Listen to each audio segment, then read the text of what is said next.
Hello everyone, welcome back to the channel. In this video I explain how to build a product waitlist in Shopify.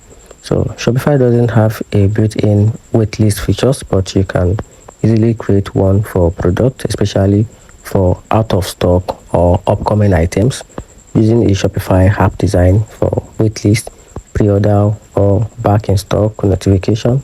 No code needed. The most common no code way is to use app like back in stock, brain stock alert, notify me back in stock alert, or use back in stock and pre-order by Apricon. So this app let customers sign up with their emails to be notified when a sold out product become available again.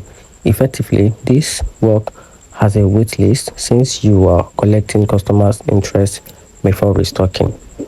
After installing one of these apps, you can customize the sign up form.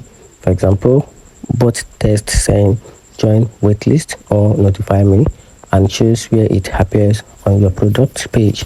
So when an item is out of stock and the add to cart button is replaced or complemented by the waitlist sign up form, you can also collect emails for upcoming products even before they were in stock. So when you restock the product, the app automatically emails the people on the waitlist, notifying them the item is available. Some app even lets you manage waitlist subscribers in Shopify, being the interest level per product, and they integrate with your email marketing tools for following up.